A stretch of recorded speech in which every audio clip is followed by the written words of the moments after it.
Lumière. Lumière. Lumière. Lumière. Lumière. Lumière. Lumière. Lumière. Lumière. Lumière sur l'impact de l'homme sur la faune qui nous entoure, avec Aurélie Kimoun, maîtresse de conférences à l'Université de Bourgogne-Franche-Comté et chercheuse au laboratoire Biogéosciences à Dijon. La fourmi n'est pas prêteuse, c'est là son moindre défaut, disait Jean de La Fontaine. Mais qu'en est-il de l'homme ? L'urbanisation de l'environnement rime souvent avec le chamboulement du mode de vie des oiseaux, des mammifères et même des fourmis. Bonjour Aurélie Kimoun. Bonjour. Vous êtes maîtresse de conférences à l'Université de Bourgogne et chercheuse au laboratoire Biogéosciences à Dijon. Vous êtes membre de l'équipe de recherche Biome qui s'intéresse donc à la biodiversité et particulièrement aux impacts de l'homme sur la faune. Aujourd'hui, nous allons nous intéresser avec vous aux oiseaux tropicaux et aux fourmis, et en particulier aux toutes petites fourmis forestières. Vous avez réalisé plusieurs recherches sur l'urbanisation et la fragmentation de l'habitat et l'impact que cela pouvait avoir sur les populations. Alors, la première question qui me vient à l'esprit, c'est comment choisissez-vous les espèces à observer ? Pourquoi les oiseaux tropicaux et les fourmis ? Effectivement, je m'intéresse aux effets de la fragmentation des habitats, qui est actuellement l'une des plus grandes menaces de la biodiversité. Et j'étudie plus particulièrement la fragmentation forestière qui correspond en fait à la perte de surfaces forestières et au morcellement aussi de ces surfaces, tout ça engendré par l'action de l'homme. Donc aujourd'hui, les forêts tempérées sont en expansion dans plusieurs régions après avoir subi une période de forte régression et de surexploitation. Et les forêts tropicales et subtropicales, elles, par contre, elles disparaissent à un rythme qui est inquiétant, alors qu'en même temps, ces milieux sont ceux qui hébergent la biodiversité terrestre la plus importante. Et dans ce contexte, les effets de la fragmentation sur les oiseaux sont peu connus, car finalement assez peu étudiés.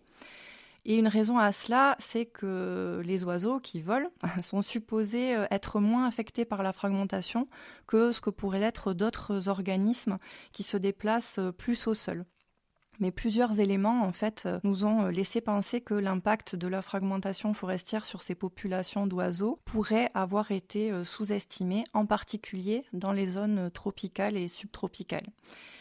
Et puis, pour le projet sur les effets de l'urbanisation, là, on a choisi une espèce de fourmi forestière qui s'appelle Temnothorax nilanderi, qui est très largement répandue sur le globe et qui est capable de persister en milieu urbain, ce qui, du coup, nous donne l'opportunité de comprendre comment certaines espèces peuvent survivre en milieu urbain, alors que d'autres ne le peuvent pas et vont disparaître complètement de ces milieux. Alors concrètement, comment vous faites pour les observer ? Comment vous travaillez justement sur ces populations ? Est-ce que vous allez les étudier directement dans leur habitat naturel, dans des fourmilières ? Ou alors est-ce que vous recréez certaines conditions particulières en laboratoire ? Alors, pour ces études, on est allé échantillonner des individus dans des populations naturelles. Pour les oiseaux tropicaux, par exemple, on a capturé des individus de différentes populations dans les Antilles, en Guadeloupe, en Martinique et aussi en Guyane. Et pour chaque oiseau qu'on capturait dans des filets, on réalise une prise de sang, on le mesure, on le pèse, on regarde s'il a un certain nombre de parasites et puis ensuite on le relâche. Et c'est à partir des extraits de sang qu'on peut extraire l'ADN de chaque oiseau, ce qui va en fait nous donner accès à l'information génétique de chaque individu. À partir de ces données génétiques, on va pouvoir estimer un certain nombre de paramètres pour décrire ensuite les populations desquelles ils proviennent.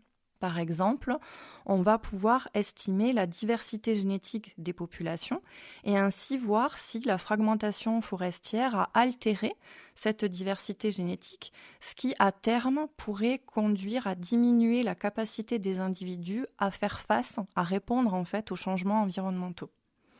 On va également pouvoir déterminer les mouvements d'individus de manière indirecte. Alors indirecte, pourquoi ? Parce qu'on ne va pas les observer directement, ces mouvements sur le terrain. En fait, si deux populations occupent le même fragment forestier, les individus vont être capables de passer facilement d'une population à l'autre et de s'y reproduire. Donc les individus de ces populations vont se ressembler d'un point de vue génétique. À l'inverse, si deux populations occupent des fragments forestiers qui sont déconnectés parce qu'un morceau de forêt a été détruit, par exemple, alors cela va créer une barrière à la dispersion, au mouvement de ces individus. Et dans ce cas-là, les deux populations vont se retrouver isolées et au fil des générations, au fur et à mesure, les populations vont se différencier d'un point de vue génétique.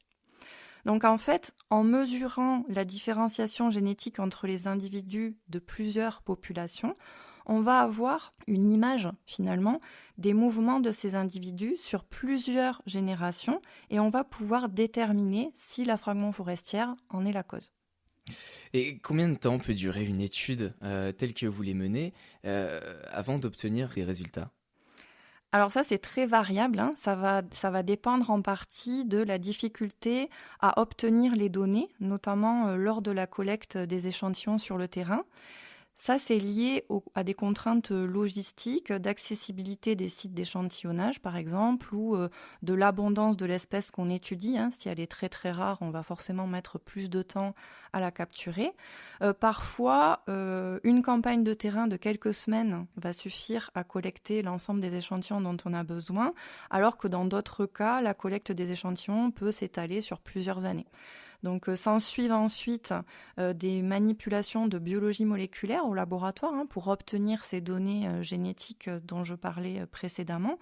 Et ensuite, ce sera la phase vraiment d'analyse de ces données, donc avec des calculs qui peuvent prendre parfois plusieurs semaines. Donc tout ça cumulé, c'est quand même assez long.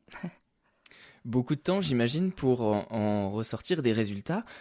À ce stade, qu'est-ce que nous apprennent vos recherches sur ces oiseaux et ces fourmis forestières ? Sur les oiseaux tropicaux que nous avons étudiés en Guadeloupe, nous avons montré que le niveau de différenciation génétique observé entre les populations d'une même espèce au sein de l'île était lié au profil écologique de l'espèce. Donc en fait, plus l'espèce est spécialiste de l'habitat forestier, c'est-à-dire plus elle va être inféodée à ce milieu pour vivre et se reproduire, plus les populations de cette espèce d'oiseau vont être différentes génétiquement les unes des autres lorsque l'habitat est fragmenté. Pour aller plus loin, à la suite de ce résultat, on s'est focalisé sur une des espèces les plus spécialistes de la forêt qu'on avait parmi celles qu'on étudiait. Il s'agit de la paruline caféiette. Et pour cette espèce, on a poussé les analyses et toujours avec des données génétiques, on a estimé le coût pour cette espèce à disperser, c'est-à-dire à traverser, à se déplacer au travers des différents habitats que l'on retrouve sur l'île de la Guadeloupe. Donc nos données ont révélé que l'habitat forestier était le moins coûteux à traverser pour la paruline caféiette, donc ce qui n'était pas très étonnant étant donné que la forêt est vraiment l'habitat de prédilection de cette espèce. Et à l'inverse, on a montré que le tissu urbain était l'habitat le plus coûteux et les prairies et les différents types de cultures agricoles avaient des coûts intermédiaires. Donc cela nous montre que tous les types d'habitats non forestiers ne vont pas freiner de la même manière la dispersion chez cette espèce et l'habitat qui constitue vraiment la barrière la plus importante au mouvement, c'est le milieu urbain. On a aussi montré que des populations distantes de quelques kilomètres présentaient des niveaux de différenciation génétique qui étaient assez importants.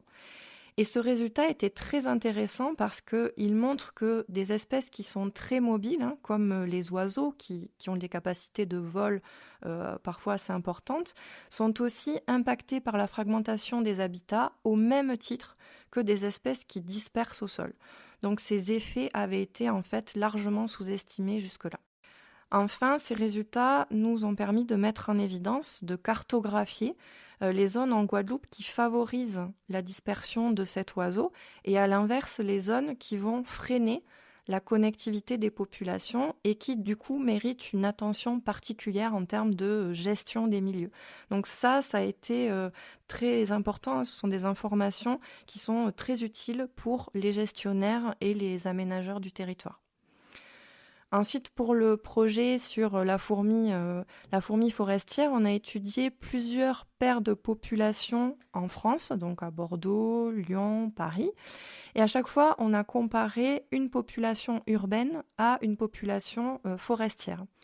qu'on a observé à l'échelle du génome, c'est finalement peu de différenciation génétique entre ces populations, globalement. Hein. La population urbaine n'était pas très différente de la population forestière. Et ce résultat était assez surprenant car il ne va pas dans le sens des modèles qui sont couramment décrits dans la littérature scientifique où la matrice urbaine est supposée réduire la connectivité entre les fragments d'habitat naturel. Donc on montre ici avec nos résultats sur la fourmi que ces modèles qui s'appliquent surtout à des vertébrés ne sont pas pertinents pour décrire de petites espèces qui vont exploiter de micro-habitats, hein, comme c'est le cas de cette fourmi. Il faut savoir que cette fourmi, elle va fonder sa colonie dans des petites branches, des glands ou des noisettes. Donc on voit bien que la surface de son habitat n'a rien de comparable à celle d'un grand mammifère, par exemple. Et puis à une échelle plus large, on a encore observé très peu de différences génétiques entre les populations de Paris, Bordeaux et Lyon. Alors là encore, c'est un résultat qui peut paraître surprenant pour cette toute petite fourmi, qu'on imagine mal être capable de se déplacer sur de si grandes distances. Donc en fait, il s'agit là de transport passif de ces colonies qui sont établies dans des glands ou des noisettes et de transport par en fait les vertébrés, hein, incluant l'homme, qui vont entraîner donc des mouvements de dispersion sur ces grandes distances-là. Et puis pour finir, en comparant donc toujours population urbaine et forestière, on a quand même mis en évidence des différences génétiques sur quelques gènes particuliers, notamment un gène qui est impliqué dans la socialité chez les fourmis, donc qui va déterminer en partie les comportements sociaux. Et ce résultat donc peut être mis en lien avec d'autres études qui ont montré que la vie en groupe à l'intérieur d'une colonie va permettre aux fourmis ouvrières de manipuler les conditions environnementales à l'intérieur de la colonie, et notamment la température, lors du développement des larves, ce qui pourrait en fait leur permettre de tamponner les différences environnementales qui existent entre un environnement urbain et un environnement naturel forestier. Donc voilà des pistes à investiguer par la suite. Alors, ces oiseaux et ces fourmis sont en quelque sorte vos collègues de travail, mais vous disposez également, j'imagine, de plusieurs appareils pour pouvoir les observer correctement. Quels sont vos outils de recherche ? Alors moi, je passe surtout beaucoup de temps en compagnie de leurs ADN et surtout devant mon ordinateur à étudier en fait les séquences des parties de génome qu'on va obtenir à partir des extraits d'ADN. Puisqu'en fait, les analyses génétiques et génomiques qu'on utilise dans ces projets-là se font avec des logiciels. En fait, la phase de terrain, certes très agréable où on est au contact des organismes vivants, dans mon cas, elle est assez limitée. Alors pour toutes ces recherches, j'imagine que vous ne travaillez pas seul, vous travaillez notamment avec d'autres scientifiques, avec des équipes. Est-ce que vous pouvez nous en dire plus ?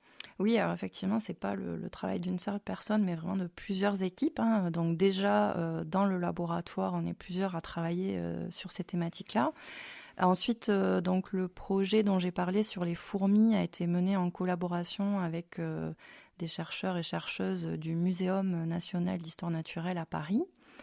Et pour le projet sur les oiseaux tropicaux, donc ce projet s'est vraiment reposé sur des collaborations, notamment lors des captures d'oiseaux sur le terrain, parce que c'est vraiment un travail qui est colossal. Et là, on s'est beaucoup appuyé sur l'expertise locale de naturalistes et des gestionnaires en fait qui connaissent très bien les milieux et les espèces qui y vivent et donc qui ont été vraiment une source d'informations très utile pour réussir à trouver les sites de capture, obtenir les autorisations aussi de capturer ces oiseaux et voilà. Et quel a été votre parcours avant de devenir écologue et d'étudier les oiseaux et les fourmis ? Alors j'ai fait une licence de biologie générale. Et puis en fin de licence, j'ai vraiment été très intéressée par les cours de biologie évolutive. Donc je pense que c'est vraiment grâce à ces cours et en comprenant comment les processus évolutifs expliquaient les phénomènes biologiques ou écologiques qu'on observe actuellement que j'ai mis du sens finalement dans ce que j'ai étudié. Donc ensuite, j'ai enchaîné logiquement avec un master en écologie et évolution et puis après une thèse qui visait à étudier les mécanismes de formation des espèces, c'est-à-dire comment, au cours du temps, des populations d'une même espèce vont diverger et se différencier les unes des autres pour former des espèces différentes. Donc en fait, quels sont les mécanismes écologiques et évolutifs qui sont en jeu dans la formation de nouvelles espèces? Et dans le futur, quels sont vos prochains travaux de recherche? Alors les résultats dont je vous ai parlé ouvraient la voie à beaucoup de nouvelles questions, donc notamment sur les oiseaux tropicaux. On étudie maintenant depuis quelques années leurs interactions avec des parasites sanguins qui sont responsables de la malaria aviaire. Donc on étudie comment la fragmentation va impacter ces interactions entre oiseaux et parasites. Est-ce que la fragmentation va augmenter la prévalence de ces parasites ou pas? Est-ce qu'elle change la communauté des parasites qui vont infecter les oiseaux ou pas? Donc c'est le type de questions qu'on se pose. Et puis je commence aussi à étudier les effets de l'urbanisation, toujours d'un point de vue génétique, et cette fois-ci sur une espèce plus locale, la mésange charbonnière, donc à Dijon et puis dans sa périphérie. Un grand merci Aurélie pour vos lumières. Une chose est sûre, nous ne regarderons plus les fourmis et les oiseaux tropicaux du même œil. À très bientôt. Merci. C'était Lumière sur l'impact de l'homme sur la faune qui nous entoure, avec Aurélie Kimoun, maîtresse de conférences à l'Université de Bourgogne-Franche-Comté et chercheuse au laboratoire Biogéosciences à Dijon.